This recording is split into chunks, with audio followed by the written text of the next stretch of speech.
Good morning. How are you all today? Welcome to Integrative Preparedness. Grab a cup of whatever you drink and let's talk about everybody's favorite subject, besides preparedness, and that's money. I want to talk about preppers and money. It's a very important subject. It's a subject that a lot of people don't spend enough time thinking about and working on because I think they're a little bit hesitant. They're a little bit scared of it. Some people aren't doing that well financially. I understand that. But hopefully I'm going to share some things with you that I have found to be true from my own experiences that will help you. Sadly, I'll say right off here that the people who need to hear this, many of them will click off, and that's too bad. And I hope that they'll stay with me because they're going to learn something important. Those who don't need to hear it will probably watch the whole thing, and they'll be nodding their head through the whole video. So I'm going to talk about that. Before we get started, I want to remind you of our sponsor, and that is the Stonemont series, the complete guide, I call it, to how to prepare for, survive, and rebuild after a total collapse of everything. The reversion, the revival, the renewal, and appeal to heaven, the blessings of freedom, hostages to fortune. And I am missing the seventh one on Wings Like Eagles because we sold out yesterday. Well, actually, the last ones are just going out today, but never fear. We had, by the way, there's two ways to get them. Maybe I should say this first. You can get them through Amazon, that link's down below, or you can get them directly through us, through our website, stonemont.us. And why do I do that? Because I wrote them, so I get to do that, right? And when you get them through us, you can get them as a complete set. You can't get that through Amazon. But you can get them on Audible or Kindle through Amazon, however you want to do it. But the best way, and I love it when you get them from me, because then I get to sign them for you and write a little note in there to you. And then we also are able to give you a nice discount when you buy the whole set because we save on packaging and handling and postage and all that, and we pass that on to you. Plus I throw in the Stonemont notebook, which is really cool, and I'm going to use mine here in just a second to talk about today's topic. So yes, we had a record day, amazing yesterday, record day on sales through our website, again, stonemont.us. I'm not shy to share about it because I do this for a living. But we have another big load coming in. So if you order today, you might have to wait a few more days, but just be patient. We'll get them to you pretty quick, and you will love them. You will learn more than you can imagine. Plus, you will love the story. Okay? All right. That brings us to today's topic, and that is preppers and money, and a lot of people in the preparedness world. And now this is not, and if you've been with me before, I distinguish between preppers and PMPs. PMPs being preparedness-minded people, or a preparedness-minded person, and that is a person who has taken preparedness to the point to where it's become just a normal part of their life, and everything works together. And everything works together not just to prepare them to be able to continue to live well through whatever may come their way, but improves their lives today. Okay, but in the preppers, which is the people that I consider, they do pretty well. They stock up, they try to do their best, but they haven't yet really made it a part of their life. And so those are the ones that I kind of want to talk about today, because there's a lot of information out there that I think is misleading. I think there are a lot of people who have been misled by information out there and are not doing as well as they could by just understanding a few things, thinking about things a little bit differently. And I want to share those things with you, and hopefully it'll help you to really boost your preparedness and do a lot better in life. One of the things that makes me sad is when I read comments, and I occasionally get them on this channel, not so much anymore, but I read them on other channels a lot, and people said, I don't have any money, I can't do that.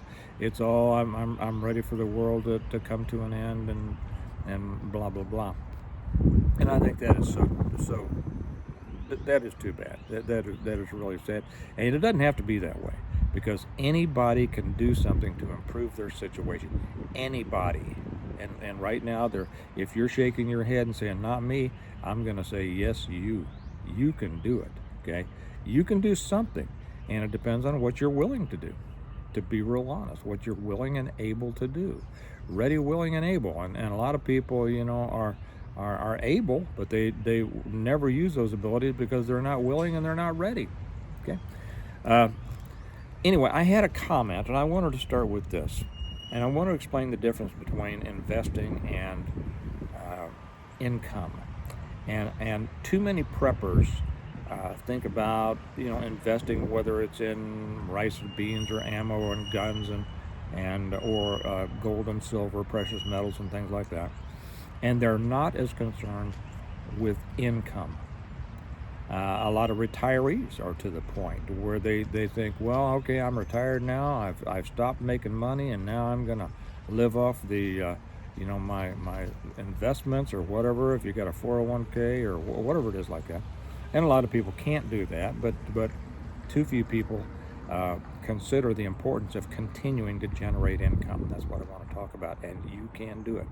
Now, I had and I'm going to talk about gold and silver here for a second, because many of you know that I am not a proponent of precious metals. There's a reason why. I'm going to explain it.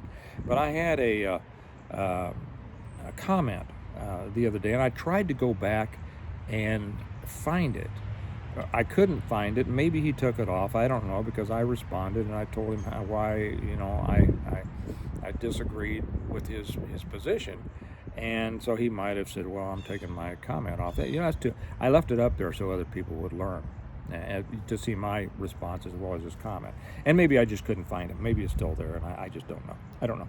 But what he told me is that, and it seemed very nice. So he wasn't being an asshat at all. But he said, well, and it was after I just made a throwaway comment about, I'm not a believer in gold and silver. Simple as that. And I'm going to tell you why. Because right now a lot of people are going, well, don't you know? I mean, everybody in preparedness knows that gold and silver is the place to go. No, it's not. No. Let me tell you something. Now, I remember the figures that he gave me. I remember them close enough. He said that in 2003, he bought silver, and he didn't say 2003. He said that he bought it at $4.74 an ounce. So I went back through the historical silver pricing, and I found that had to be about 2003. Okay, and he said he sold it for a nice return. Well, good, and that's good. I don't know what he sold it for, but whatever. So I just ran out some figures here, and I want to share them with you. And please pay attention to this, because you're going to learn something here. If he bought 1,000 ounces, and a lot of people, when they buy these things, they don't buy 1,000, they buy 100. But let's just say that he buys 1,000 ounces, okay, at $4.74 back in 2003. Okay, he would have spent $4,740. Okay, I'll try to say this fast because people get burned out on numbers. Now, the price of silver, today's price, was $35.33. Now, that seems like a pretty good return, doesn't it? $4.74 to $35.33.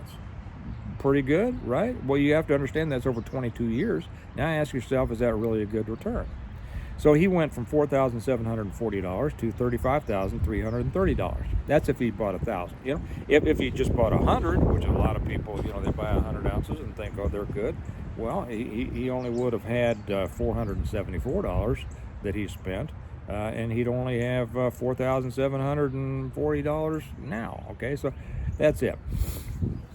If, however, at that same time period, he had bought Amazon, okay, and Amazon in 2003, their stock price was $2.72.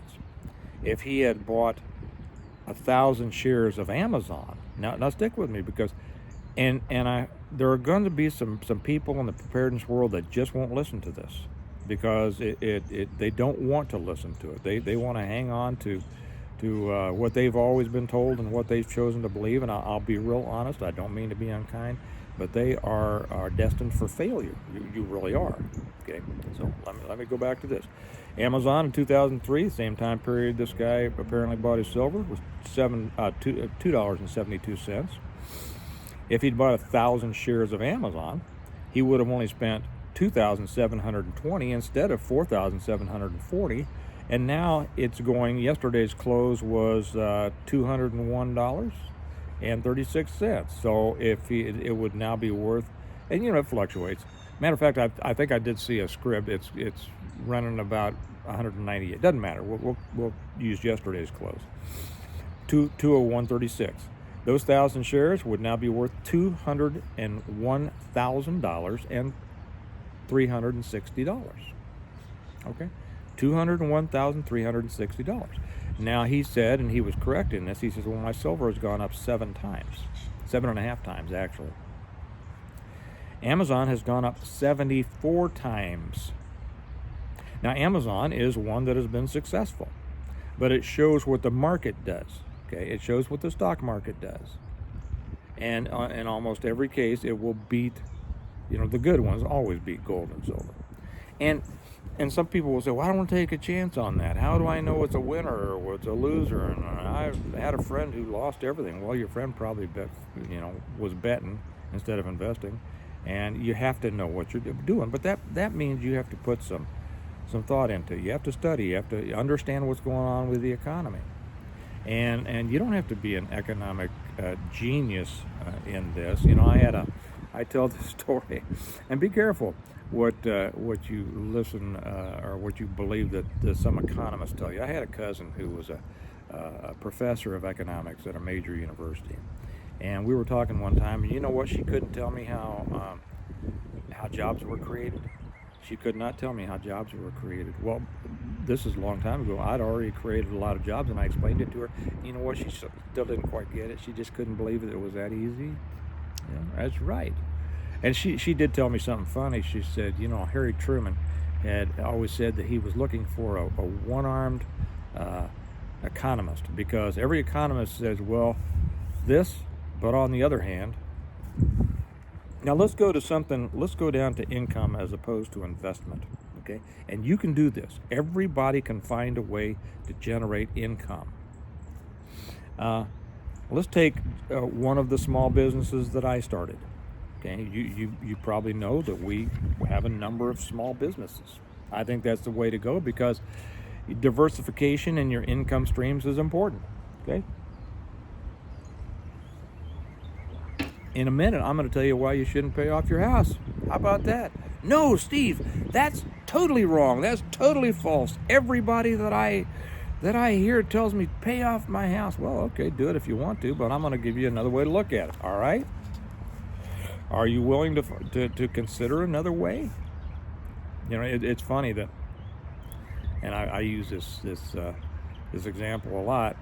So many preppers will just be so excited to learn one more way to learn to start a fire after they've already learned 20 ways, but offer them another way to look at something else, and no, they don't want to look at it. Let me tell you about a business that I started about 10 years ago, maybe 12, I don't know, 10, 12. Started it, I spent $100 to start it, $100. So far, I have made somewhere in the area of $200,000. What do you think? You know what the return on that has been? 2,000 times. Okay, so up in silver we had 7.5 times increase. In Amazon we had 74 times increase, and in starting a small business we have 2,000 times. Which is better? Which is better? 7.5, 74, 2,000. Yeah, I don't have to answer that for you. Okay? That's because it was a matter, and not only was it much better, but it's an income that is almost assured to continue to generate that kind of return. Why? But Steve, businesses fail all the time. Yes, businesses do.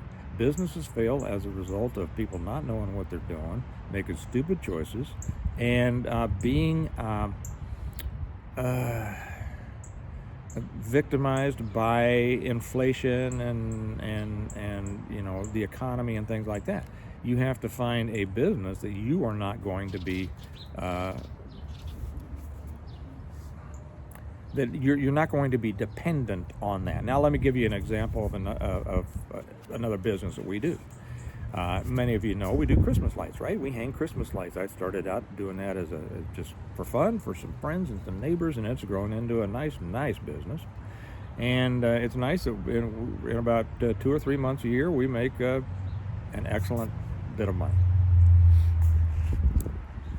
We concentrate. Now, do you know during the bad years, after COVID, when all the businesses were shutting down, do you know how much business we lost? We didn't. We grew business. We grew business because there was a reason for that. First off, we concentrate on people who are not hit hard by those kinds of things. And it's just a matter, it's not that we won't do smaller houses. We do some small houses, but for the most part, we do rather large houses. Large houses owned by people who make a lot of money, and they are not hit hard by economic downturns. Simple as that. We did lose some business, and they were the smaller houses of people who didn't make as much money, and so they couldn't afford. Even though our cost was so much less for them than in the bigger houses, they needed to bite the bullet and say, we're going to have to pass on Christmas lights this year. There's almost every year we do somebody's house for free. If they hit on hard times or something like that, we're going, that's all right. We'll do it because we want your kids to have a happy Christmas and put the lights up for you and all that, and but you can structure your business. If you get into a business that is service oriented, doesn't matter what it is, Christmas lights is seasonal. I know people who have landscaping businesses, lawn care businesses, house cleaning businesses, apartment cleaning businesses, all sorts of things. There are so many service businesses out there that will not be hit by an economic downturn. And here again, you say, but how can they not be hit by an economic downturn? Well, pick your clients, market yourself to a client base that will not be hit by that. And we grew, like I said, during those times. We did lose a few of the lower level houses. We don't do very many of them, but we actually gained a bunch in the upper level, from the $500 to the $1,500 jobs. We lost some $125, $200 jobs, and we gained in the $500 to $1,500 jobs. Okay, simple as that. Pick your client base. And if you don't live, I know a lot of preppers, they don't live in affluent suburbs or cities or anything like that. You can drive. You live in a little small town, or you live out in the country someplace, drive into the city. Don't drive into the city. Drive into the suburbs. Drive into the affluent suburbs. Start a business. You're gonna do well. But see, that's the difference between investment and income. Investment is always going to fluctuate, and it is going to be at the mercy of the market in many cases. Income, it depends on what you do. If you position yourself properly, you're not going to be at the mercy of it, because you have established yourself to be essentially immune from inflation. Okay, so, and it can be done. Somebody will come on here and tell me it can't be done, and it's somebody who hasn't done it and hadn't even tried. And it's funny because they will come on and tell somebody who has done it that it can't be done. One of my favorite sayings is that those who say something can't be done should not interrupt those who are doing it. Okay, so you have to decide, who you are. Are you one who can do it? And you can. Are you one who's willing to do it? Because this is a very important part of preparedness. Very important part. Now let me say something here about. Let's see, what was I doing here? Okay. Let me tell you something about you. You hear people say, pay off your house, pay off everything, don't be in debt. Well, here again, I'm not going to get into all about how debt works because a lot of people just don't understand it, and so I'm going to get a whole bunch of blowback and flack, and people who don't know what they're talking about argue with me. I'm not going to do that. I am going to explain something about paying off your house. Okay, say that you have, now the average cost of a house, I just looked it up before I did this. The average price of a house today in the United States is $419,200. Now, it's not, that's the average in the country. Okay, it's not going to be that everywhere. In some places it's going to be 600,000, 800,000. What if some places it's going to be 200,000? Okay, it's going to be less. Doesn't matter. Let's just take, and I jotted down some figures here, and this is why I tell people when they're always saying, I want to put a little towards my mortgage payments so I pay down my house as fast, and I tell them I don't. Now let me tell you why. Okay, if you have a $2,000 mortgage payment, okay, a month, and you have an income of $60,000. Now, this is something your financial planner won't tell you, okay, and nobody else will tell you, and certainly no prepper channels will tell you. And I'm not an economic advisor. I'm giving you some advice as a friend, okay? Just somebody who does it this way. Do it the way I do it, or don't. Up to you. So you have an income of $60,000, and your house payment or your mortgage payment or your payment on your land or whatever is $2,000 a month. Okay, well, you are paying, so that comes out to $24,000 a year, right? That is, so $24,000, your mortgage, your house, your land, whatever, is 33% of your income. Okay. Now, if you will increase your income, now if you stay to that point, if you're not going to grow, yeah, you probably ought to pay down your house because of the interest rates. Okay, you're paying interest, and the more you pay down, the less interest you're going to have to pay over a long period of time. Whether you have a 15 or a 30-year mortgage, I don't know, but you're going to pay more interest. But here's the thing: if you increase your income, which you should, everybody should. That's the problem also with too many people. They remain stagnant. And sadly to say, too many people in the preparedness world. They stay stagnant. They say, okay, this is where I am, and the way that I'm going to attack this problem is by saving. You don't win a game with defense. Okay, you win it with offense. I know that this saying, a good defense wins a game. No, it doesn't. Ask Marty Schottenheimer.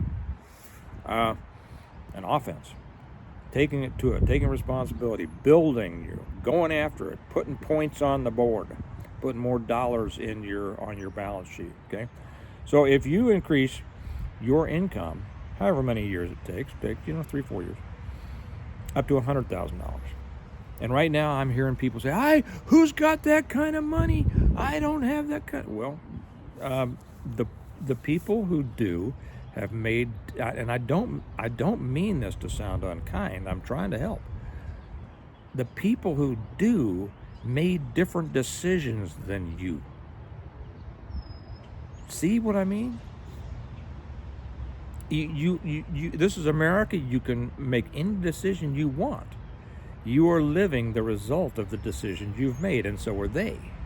Okay?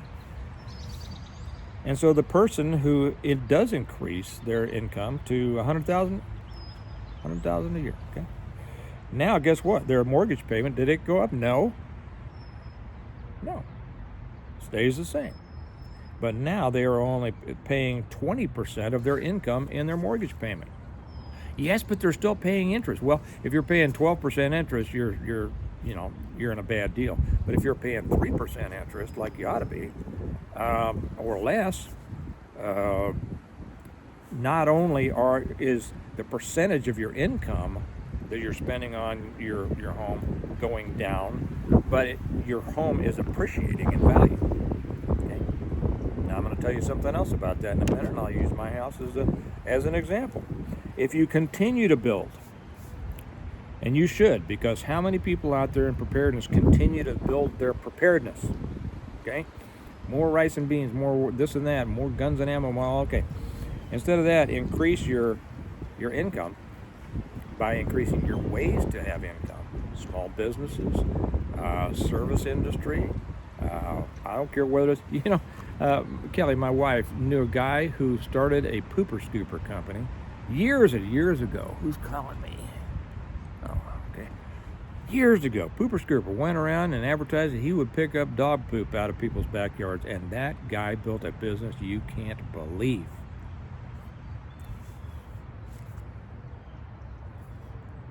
So if you build it up to $150,000, guess what? Now your mortgage payment, which has stayed the same, is only 13.5% of your income. So you've gone from 33%, a third of your income, to 13.5%, which is just a little over, well, it's about 9%, less than 9% of your income. Do you see how that works? Do you see how that doesn't matter? Do you see why I don't pay off? Because today's money is worth less than yesterday's money because of inflation, right? Why do I want to spend dollars that are worth more now rather than dollars that are worth a lot less in the future, both as a result of inflation and as the result of an increased income, which brings the percentage of my payments down. Okay, you can do it, you cannot do it, I don't care. But I'm telling you that is a successful way to do it, and nobody else going to tell you that. So you were here today, lucky you, right? Sam.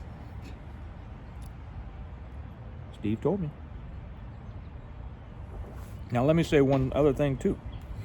What you put in your house, a lot of people, a lot of preppers, they feel that and there's many different ways to do that, and whatever is your way is fine. It's your way, right?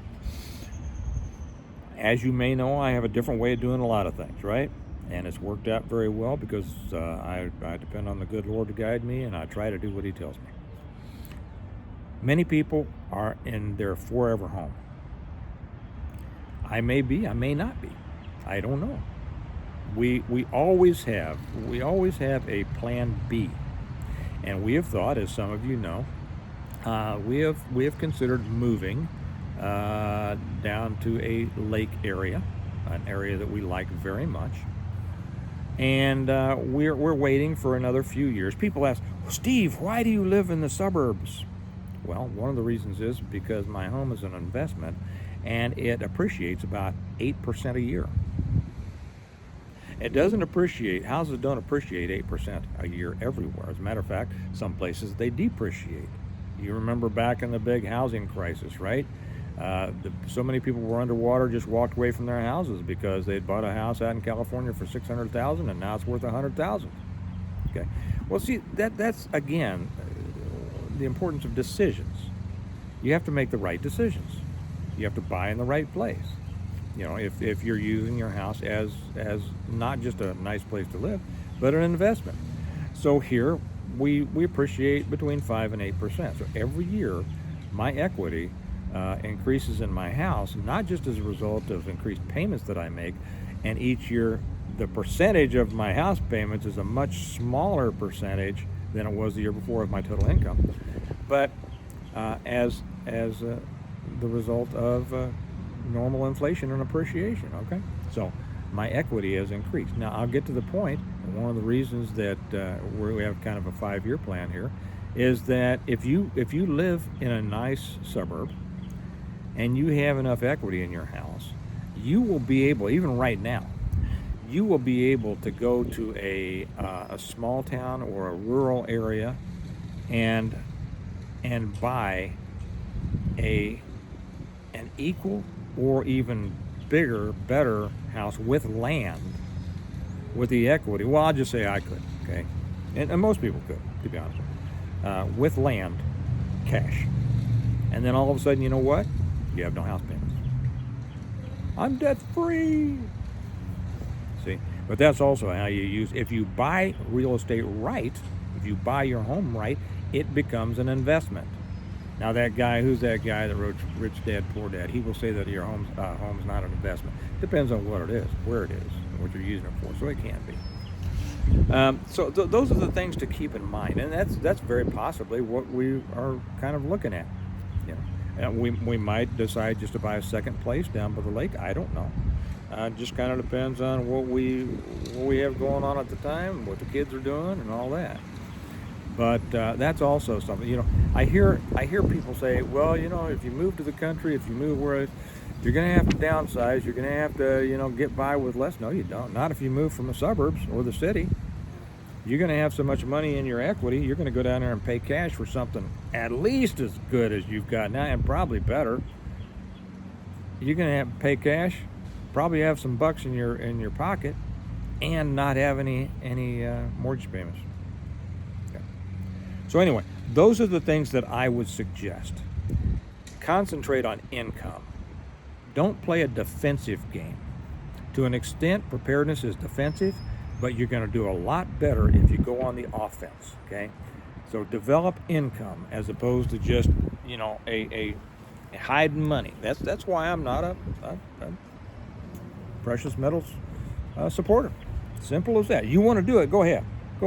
Oh, let me ask something. Don't come on here and say why they are, because you should do it on your channel. I mean, if you have a channel, do it on your channel, but don't come on and do this, because I'm sharing something that works, that I want people to know, and I'm just going to either try to politely correct you or take your comment off, because you'll be wrong. Okay. All right. Okay. I'm not really that rude a guy. I'm not, but I don't put up with rudeness when people come on my channel and want to argue with me, because I've already told you what I think. Okay. One last reminder: our sponsor, the Stonemont series. The reversion, the revival, the renewal, and appeal to heaven, the blessings of freedom, hostages of fortune on wings like eagles. And the best way to get them is through me. Like I said, we had a record sales day yesterday. Wow, it was something. We've ordered a new load in, so we're expecting it soon. So you can order them. Just wait a few extra days, and get them through our website so I can sign them for you, and write a little note, and then you get the whole series at a nice discount. Plus, we throw in this book that I have been reading out of, that I use for all my notes and everything. See, I actually did use that. My Stonemont notebook, and we'll throw one of those in for you for free. Okay. Well, I hope this helped. I hope this made sense to some of you, and that I know that only some of you will go along with it. But if some of you are helped by this, I'm glad. That's what my purpose is. Okay. So you all have a great day. Remember that we prepare well today in order to live well tomorrow, and I'll talk to you later. Bye-bye.